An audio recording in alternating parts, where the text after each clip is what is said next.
I was just a little bit impervious to a lot of, I think, what Robert was dealing with growing up. I mean, Robert Yeah. clearly wanted to put on this idea or shine out to the world kind of this person who was so smart and athletic and kind and all of the things that he truly was. But I don't think any of us certainly understood the level to which he was a very unhappy person behind the big smile.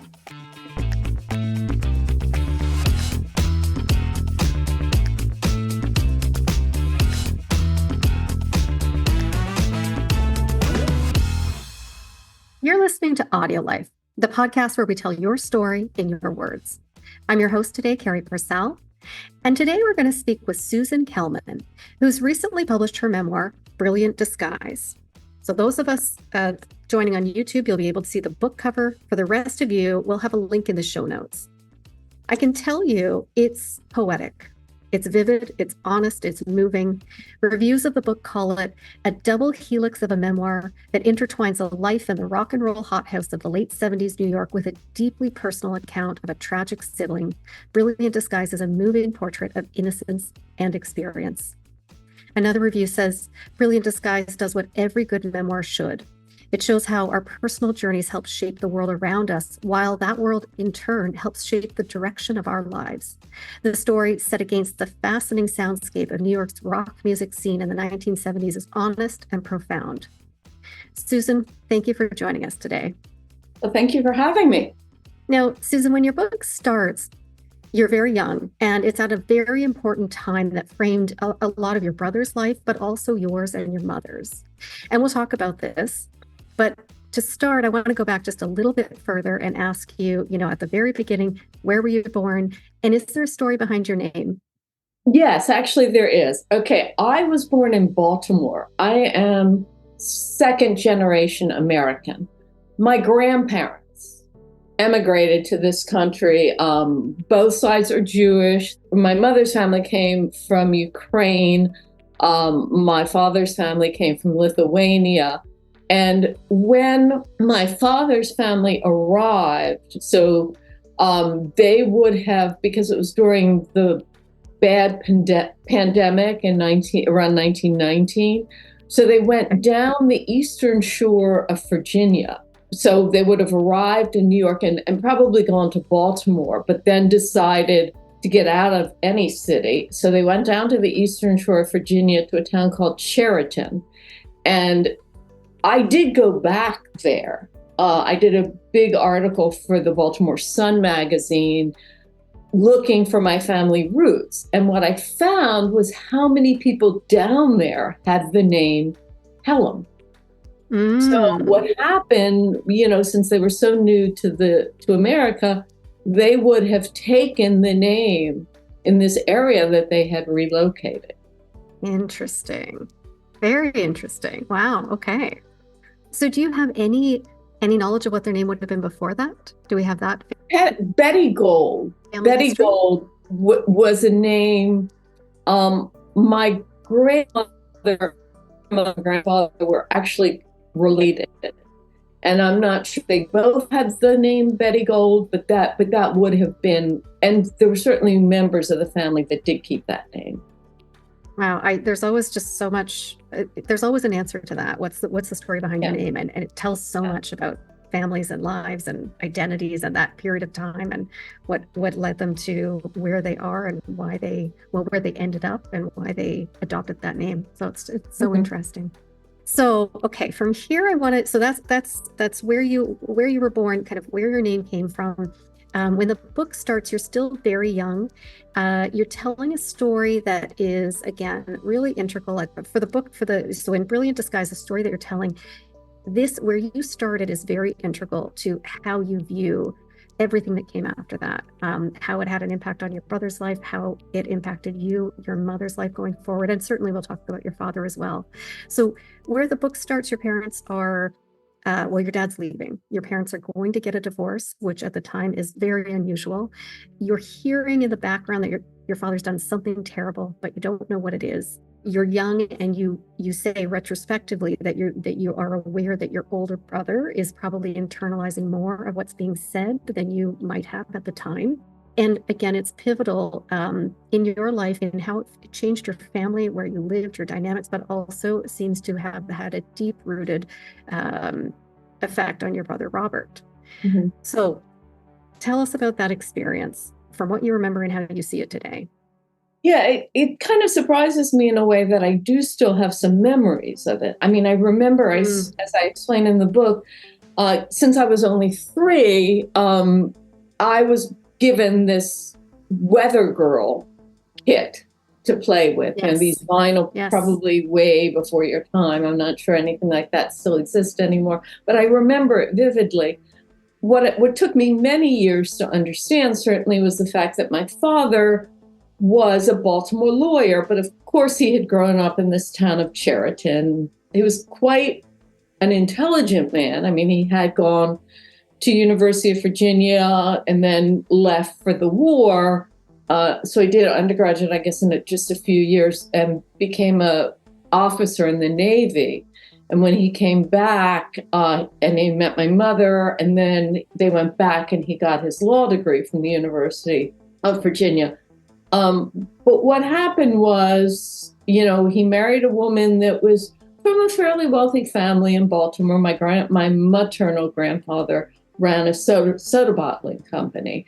And I think my dad was trying to keep up. Oh, and the other thing too is my mother was the oldest of 4 children, and her 2 younger sisters were extremely well married. And there was a lot of affluence about them. And my father was trying to keep up. And this is something, I mean, I've seen some of the legal documents, or I should say I've seen what the Baltimore Sun wrote about it, but he was essentially charged with embezzling clients' money. The way he had explained it to me was that the idea of investing clients' money was fairly common practice. The misfortune, his great misfortune, was that he invested one client's money in something that went belly up. So the client learned about it. The client brought charges. My grandfather basically bailed my father out. There would have been a lot of court hearings. The Baltimore Sun was covering it fairly closely. And it was horribly embarrassing for my mother, who, again, sisters are affluent, everybody's comfortable, and she's got 2 children. And our life shattered. I mean, for my father, he disappeared for probably almost a year. And I learned later he did go to a Navy buddies in Florida who kind of helped him get his wits back. And for us, we moved in with my grandmother. My grandfather, unfortunately, died in the midst of all that. But we were 3 and 6. And it certainly affected me, but we were very different people. And I think for my brother, who was 6, and that meant he would have had 6 years with our father. And, presumably in those years was very bonded to him and looked up to him. And to see his father really kind of at such a horribly low point when you're only 6 must have really shattered Robert. It was different for me because I think I wasn't aware of, like, my father's fall from grace. I had more of an ability to live in my own fantasy world. So when we moved into my grandmother's house, it was a large house, and I enjoyed just running around and playing games. And, there were certainly, I'm sure it was more shattering than I quite remember. But I clearly did not have quite the impact on me that it obviously did have on Robert. Yeah. No, that all makes sense. I mean, your mother just, amongst other things, and we can't imagine, separating from a husband. But there was that great embarrassment, which wasn't just within the family. It was well publicized in the news. I'm sure everybody in the community was hearing about it. Exactly. Yeah. And for your brother, whether that was a big impact, but again, he had this father figure that was suddenly gone. And in your words, he saw the fall from grace. So it wasn't just an abandonment, but that would have been a piece of it too. But it was really seeing that disillusionment of, for so many of us, that father figure or any of those parent figures when you're young. I mean, they're the hero, of course. And Right. all of a sudden he wasn't. Yeah. It's also worth pointing out this is the mid-1950s. And interestingly, my mother was a social worker, but nobody had any sense back then on how much attention a child that age requires. They're being traumatized, and there was no effort to minimize that or console us. My mom was just too exhausted. And my grandmother had just lost her husband. She had a mother and, her daughter and 2 young kids move in with her. So it was not a good time. Yeah. Yeah. Throughout the book, you sort of unravel how that had an impact on your brother, Robert. I think to some extent also your mother. I mean, later on, as we get to see your mother as a grandmother, you're able to sort of to see that she's in a different stage of life and that she's able to do that mothering that for a while she wasn't able to do, at least from your view, and perhaps understandably so. Exactly. And we're going to talk about a lot of what comes up in the book, a little bit of what doesn't come up in the book. But as we watch you and your brother grow, we do see a contrast, right? So your brother, again, later in the book, you realize that you as the author and the sister, you realize that he had been sickly as a child, that he'd had stomach issues, and I think the reading in the book is that was likely internalizing a lot of the turmoil that was going on around him and that he was feeling. But the Robert that you talk about in much of the book is, super smart, good looking, athletic. He won everybody over with his personality and his eyes and his smile. And I think you say, he was seen as the most likely to succeed. And he had the name Big K. That was his nickname, Big K. And you were the little sister. You were actually called Little K. There are points throughout the book that you talk about not feeling seen or heard. There are points where you talk about not being able to feel like you could live up to the standard that Big K had put before you. But also, it sounds like you feel like a comfort and an acceptance in the identity of Little K. Is that fair to say? Like, tell us what all of that felt like. That's an interesting thought. It took me a while to kind of develop my own social personality, which I did probably around the time I turned more like 15. I think I became more comfortable being a social person.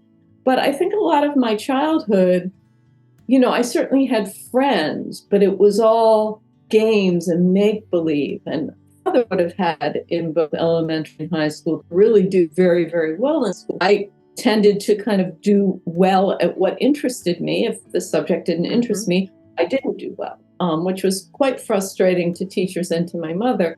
So, I was just a little bit impervious to a lot of, I think, what Robert was dealing with growing up. I mean, Robert clearly wanted to put on this idea or shine out to the world kind of this person who was so smart and athletic and kind and all of the things that he truly was.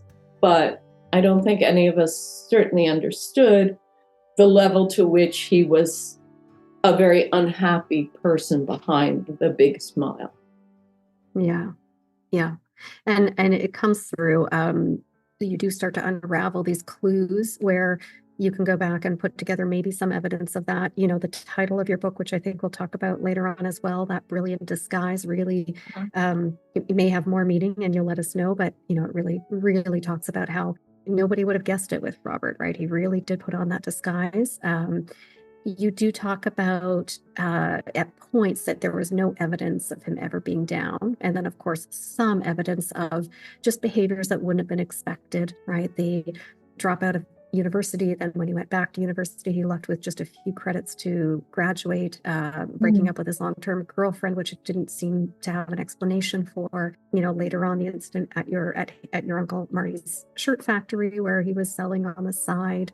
And then that led into some more explicit acts with the bottle of aspirin and later poison in his body. You do piece all of this together over time. But again, he convinced the doctors when the poison incident came up multiple times, he convinced the psychologists, the doctors, family, friends, everybody that he had no idea how it was happening. He wasn't doing it himself. Later in the book, you seem to suggest, what other solution could there have been? How else could it have happened? But he really did fool everybody. Do you feel like,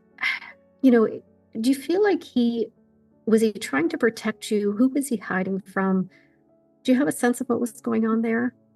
I do think he did want to protect me. I do think that, as my life got, as I became independent, lived in New York, when I did all that, I think he always kind of worried about me. He wanted to see me married. He wanted to see someone taking care of me.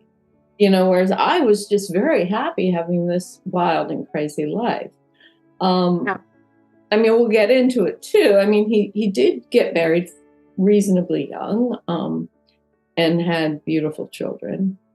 Yeah. And I want to pick up on that almost contrast, at least at that point of time as well, because, Robert did, as you said, he went on to get married. He had the regular job, he had the house, he had the children. And again, going back to that childhood contrast where he was the most likely to succeed, you, in contrast, were out in the world seizing every opportunity available to you. You went to school, you went to New York, you talked your way into a job at Rolling Stone magazine. You seemed very much to find your voice, your presence, your mission. There are all kinds of things that we'll talk about that you worked on and achieved. But talk to us a little bit about leaving home. I don't know, maybe college was a big part of that transition. Maybe it really was getting to New York. Tell us what that was like. Well, fortunately, I'm a December baby, which meant that I was young when I went to college. I was only 17. Yeah, I was 17 when I went off to college, and I clearly wanted to get as far out of Baltimore. By the time I graduated high school, I was just so ready to leave. I shared a bedroom with my mother, which I hated. And I did because Robert was so popular. I certainly was part of the in crowd, and people liked me. I can't say my years of high school were unpleasant, but I really couldn't wait to leave. And going to Madison, Wisconsin was a perfect school for me in a lot of ways, because it was big. It was Wisconsin people. I could basically get to know all these people that were absolutely different from this sort of Jewish conclave that I had grown up in Baltimore, and I wasn't little K when I went off to college. I could develop my own personality. I could be myself. And I was very happy in college. And, I did wind up living. I dated a guy, and then we moved in together. And I think pretty much everybody assumed we would get married. And it was interesting because it was kind of right around the time he started law school. I don't have much about Phil in the book. He's a really nice guy. Around the time he started law school, and suddenly I think I felt everything closing in again. And I just moved in with some friends in Madison. And then ultimately, I actually stayed one extra year in Madison because I did like it there.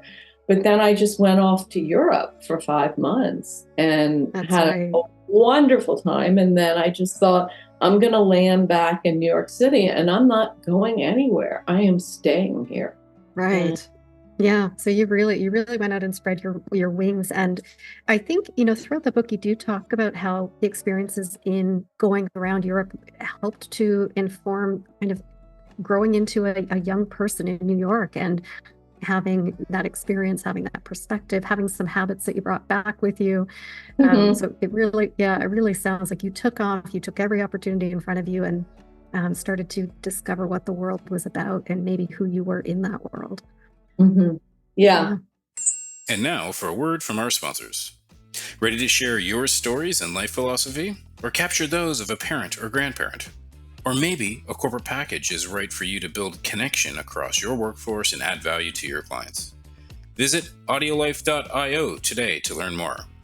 Our listeners will get 10% off using discount code GIFT10 and order number AudioLife Podcast. AudioLife, where memories find their voice. I love New York. It's funny, my son lives in New York now, in the city. But, back in the 70s, New York was dirty. It was crime-ridden. It was, not the perfect place, but there was an energy to New York. I mean, there was a reason why Jan Winter wanted to move Rolling Stone from San Francisco to New York. That's right. There was just a lot. And I think for me, having spent all that time in Europe and traveling around to a lot of European cities, and the smells and the foods, you come back to New York and it's all there. All the kind of sizzle and excitement and smells and interesting people. Yeah. I was very happy, sort of happy anyway, in New York. I mean, it was it's in the book. It was kind of a wild time, but yeah. I think it says it on the book. If it alludes to it, if it doesn't say it explicitly in the book, it was sex, drugs, and rock and roll. And and your description of New York is so vivid. I can feel the energy. I can smell the garbage. I can imagine sticky floors in clubs. Like, it really comes across where you were. The 5-story walk up to the really, really hot 5th floor Chelsea apartment. All of that's just, we could feel what was happening. And to your point, also the energy and the excitement and the music around every corner and the people being discovered and the opportunity there. So, I mean, that really all came through. I wonder if it's worth pointing out that I did get the job with no real knowledge of the rock and roll world. I noticed that in the book, and I wonder too if that was part of what made you stand out. If that really was part of it. At some point, I'm going to come back to asking you about music in your life now and the impact. But Rolling Stone, almost aside, it became such a central part of your mission there as you started the first Silkwood benefit concert, and then Muse, and then the No Nukes concerts. Should we jump into that? Are we jumping too far ahead, or can we get into that? It's up to you. Just one thing to clarify. Remember that Muse, Musicians United for Safe Energy, was the name of the organization, but we call the concerts the 5 No Nukes concerts. I mean, people go back and forth, but I don't want people to think that they were separate concerts. They were all the.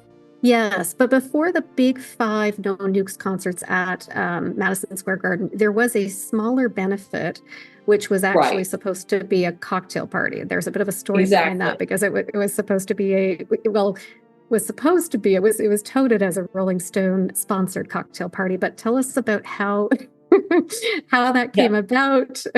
I mean, to do that, I'm going to have to bring up the fact that because I really didn't have a lot of musical ability, I would go to concerts, I would try to write something, but nothing generally happened in that regard. But there were a handful, maybe even more than a handful, of very, very talented journalists. Joe Klein, who may be a more well-named person since he wrote the book Primary Colors.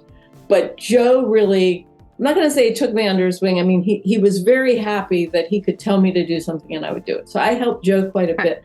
But the person that I think really clearly had the most impact on me was Howard Cohn. And Howard was the journalist who did basically scout out why this woman, Karen Silkwood, had actually died. What were the reasons for it? I mean, she had been she'd worked for Kerr McGee, plutonium processing facility, and she basically was telling everybody that the rods were faulty, that they weren't being stored correctly, that there was a problem. And she was on her way to meet a New York Times reporter when her car went off the road and she was killed. Now, to this day, nobody actually knows whether she herself was taking drugs and that's why, or was she pushed off the road. There was a Supreme Court case that did result in quite a hefty sum of money going to Silkwood's family. Yes. But it was not that she was murdered. It was that she had been, that they were treating her very poorly on the job. It was the job harassment was really the gist of the Supreme Court case. So you took a real interest in it. You became enthralled in the story. Was it your interest, or was it that connection with Howard that you started to do all that research? I was 22 years old. Howard had this way about him. I was very excited about the story itself, and I loved what he was writing. And he had clearly done a lot of other big stories, which I read and appreciated quite a bit. I think what happened, the thing that really turned me into an activist, was when we went to the Montague Commune, which was very exciting. There had been an article in Rolling Stone about this very early No Nukes movement, but Howard and also somebody else I was involved with, David Fenton, Howard and David both had a real link to some of these early anti-nuclear activists because they had all been in Ann Arbor, Michigan. So they came up with this idea that we should go and spend the weekend, which I thought was great. And Sam Lovejoy was someone who is in many ways considered sort of the godfather of the No Nukes movement, because he's there in Montague, Massachusetts. They put up a weather tower with the idea that maybe they'll put a nuclear power plant there. He goes on Washington's birthday, topples the tower, and then walks to the police station, because it is Washington's birthday. He says, "I cannot tell a lie. I toppled the tower." And then there was a court case with a jury trial. And for 5 days, he made an extreme argument on why nuclear power is bad. And he wound up getting off on a technicality. He never went to jail. And that really launched the No Nukes movement, which a lot of it was happening around Seabrook, New Hampshire. So anyway, we go up there. There I am with Sam and Harvey Wasserman and Anna Georgi and all these very, very early anti-nuclear people, all extremely bright, extremely articulate. I had this whole weekend of all of them talking to me, showing me movies. And, there's all this talk about, well, Rolling Stone should be doing more. Rolling Stone should be raising money for the Karen Silkwood case. And then this idea came up that weekend, let's do a cocktail fundraising party. And then there was, well, who's going to do it? Everybody's so busy. And I said, well, I'll do it. Mm-hmm. And everyone was quite happy, and I did it. Jan Winter didn't really know what I was doing. And by the time he got word from his friends, who I was asking to be a sponsor of the cocktail party, people like Paul Newman, at that point, I went, all right, fine, I'll do the cocktail party. And then I get a call from Bonnie Raitt's manager. Yeah. And he goes, Bonnie wants to perform. And, again, I'm like, what? At a cocktail party? He goes, no, you need to find a place for her to perform. And by the way, Bonnie hasn't done New York in a really long time, so you're going to need to get a headline act. Mm-hmm. And I just went, all right, fine, I'll do it. And it was, it's in the book, but it was a series of funny things, I guess. I think at the time, I don't know how funny it seemed to me, but, Jan at a certain point caught wind of the fact that it was a concert, not a cocktail party. And he made it very clear that he would have nothing to do with that. I was a girl. We know that Jan Winters has not the greatest amount of respect for women, and particularly not for a 22, 23-year-old girl who seems to think she can produce a concert. So he totally got out of it. And I think he told everybody in the newsroom not to work on it. But I think quite a few people helped me. And obviously Howard helped me and David Fenton helped me. And to make a long story short, we did get James Taylor and Carly Simon to come as special friends. The concert sold out. Bonnie was phenomenally good that night. It was a beautiful concert. We had a big after party. And at the after party, a bunch of musicians, whatnot, are sitting around.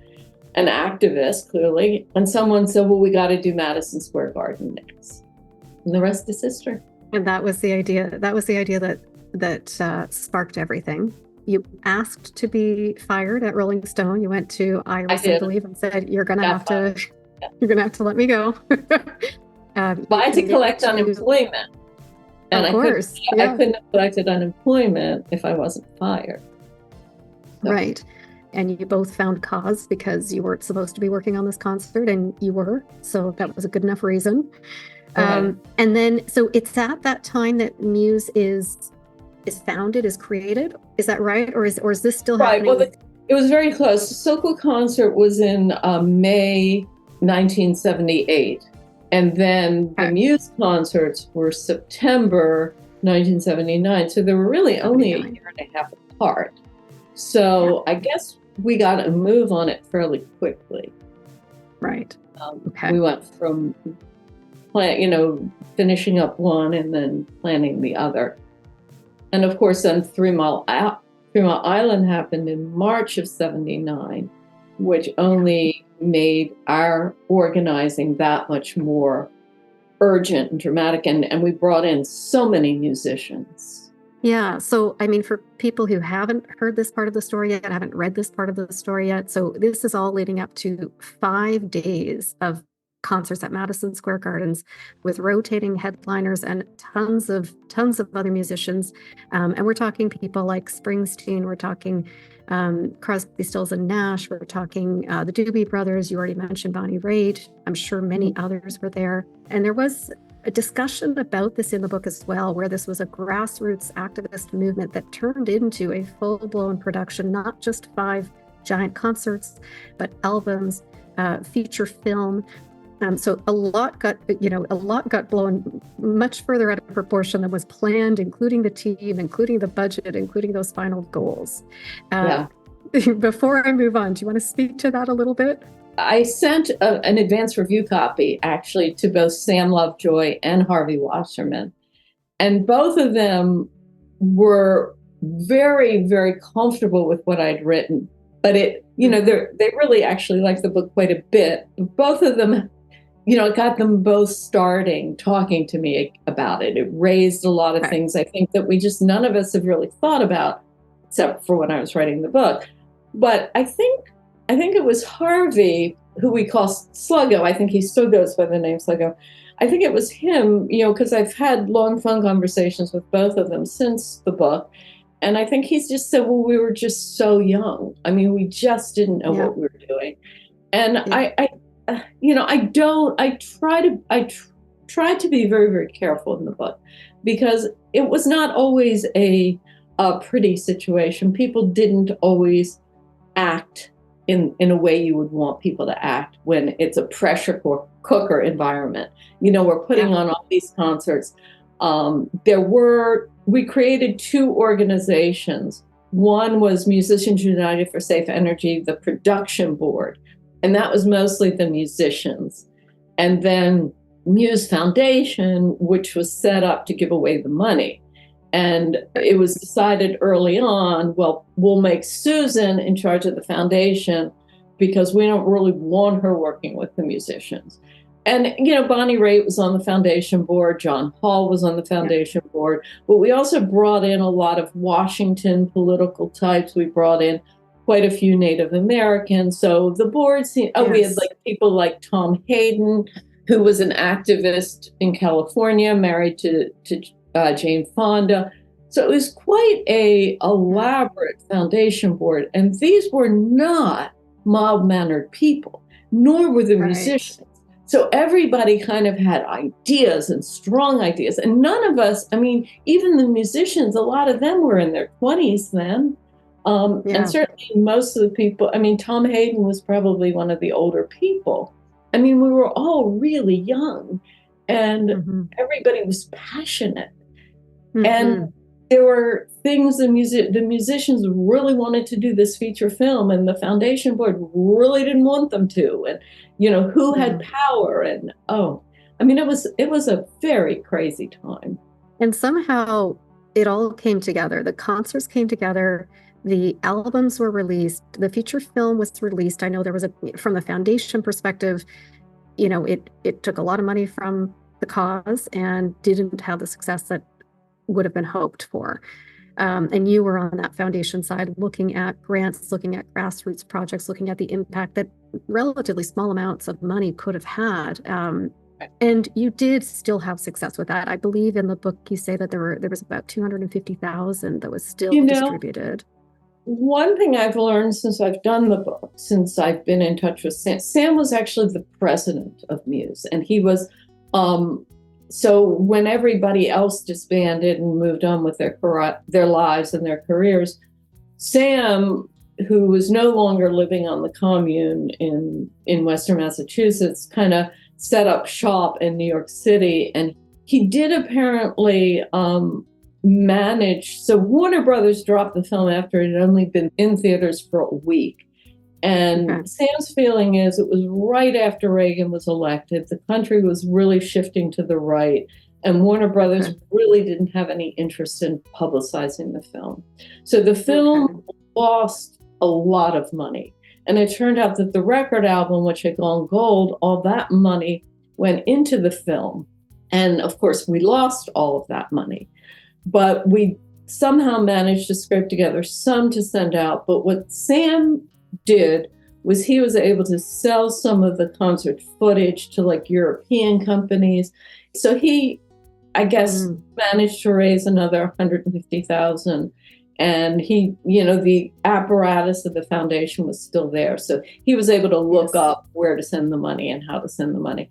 So I guess it's more accurate to say about 400,000 went out. So, I mean, it wasn't, a lot of those benefits. And, there were a lot of benefit concerts through the 70s and 80s. It kind of died down in the 90s, but there were a lot of benefit concerts, and a lot of them did not do well financially for all kinds of different reasons. But, I think in the end, each of them made such a strong statement. And there's no question, because of 3 Mile Island happening only a few months before the concerts, there's no question that we didn't have a real impact. Yes. I don't think any doubt that there was an impact to it. Yeah, the message, the audiences that you were able to reach were immense, and that was very clear. And then there still was a significant financial impact, especially for small organizations, small community groups. But the message, I mean, being able to get your message that loud, that far, and then continue to get the footage, the message out to to Europe, and so there's no question on that side. Now, you talked a little bit about the pressure cooker of all of those personalities, of how young, of how big the project became, some competing priorities from the foundation versus maybe the musicians or the producers. So on a personal level, you're very young, you're in the midst of all of this. In the book, you do talk about feeling the pressure to keep everything balanced, that you feel in the middle of all of this and aware of a lot of the different personalities, the different kind of emotional intelligence. These people are not going to click. This isn't going to be, we're not going to get buy-in on that. You make it through, and then you're on a 5-day high. Not really intended to allude to drugs there, but there were drugs a little bit at the beginning. But then your night and day, very little sleep, very little food, at concerts, at after parties. There was a march, so just a crazy high after all of this build up, and then it ends. Everything ends. We'll call it successfully. And what happens to you at that point, right? It just comes kind of, you need to get out of the city. Everything sort of just comes crashing in. What happens at that point on a personal level for you? Well, what triggered it, although I think anything would have triggered it, but for some reason, I think it was Sam that did it. It was like the last night of concerts. We were about to have this huge after party. And somehow Sam said to me something about Abbie Hoffman. And Abbie Hoffman at the time was underground. I mean, he was running for feds. So, and Sam said, well, Abbie. And I'm like, what? What are you talking about? The guy is a fugitive. I don't know him. And it turned out there was this guy that was in the office a lot. His name was Barry. and he was involved with this Save the River. And he had all these T-shirts, and he kept giving them. And he was kind of certainly a funny guy, friendly. He was clearly a good friend of a lot of the people there. So everybody just let him hang out. And this last night, I'm racking my brain, like, how do I know Abby? How do I know Abby? Mm-hmm. And then suddenly it hit me, because, Abby had a lot of plastic surgery done, but he did have these very piercing eyes. So anyway, with my lack of sleep and whatnot, I thought, oh my God, I've been harboring a fugitive. I'm going to really get in trouble. I had all this stuff I had to do. I was the treasurer of the foundation. I was the one that had to put the money in the bank. But then the banker says, well, this is a lot of money. Maybe you should put it in a CD, which I do. And then I come back and Sam said, no, we need that money. We have to pay off the garden for a lot of stuff and, travel expenses and whatnot. And it was just crazy. But I kept thinking the feds were after me. My father, and an update on my dad actually came back. He came back full force. He was no longer a lawyer. He married a woman. He wound up moving to Pennsylvania, buying up property, turning the property into shopping centers and industrial parks. So my dad actually became very, very successful later in life. He had a wonderful home. I adored his wife in Harrisburg, and I thought, I'm just going to go there. I got to get away. My brother did come up to Harrisburg when I think my father probably called him and said, I think you got to come save your sister. And he did come up, and eventually I guess I started eating again and sleeping again and got my equilibrium back. I don't think in the scheme of things I would have called that a breakdown. I would have probably more called it an exhaustion breakdown. Yeah. But I thought it was funny that the thing that kind of sent me really out there was realizing I knew Abby Hoffman. Yeah. Yeah. And he wasn't, I actually got to know Abby when he was eventually above ground again. I always liked him. Incredible. Stay tuned for part 2 of my conversation with Susan Kellam, author of Brilliant Disguise, her recently published memoir. If you like what you heard today, consider recording your own AudioLife private podcast or giving one to a loved one for a unique and memorable gift. Today, AudioLife listeners will receive 10% off using discount code GIFT10 and order number AudioLife Podcast. Also, remember to rate our show and subscribe so you'll never miss an episode.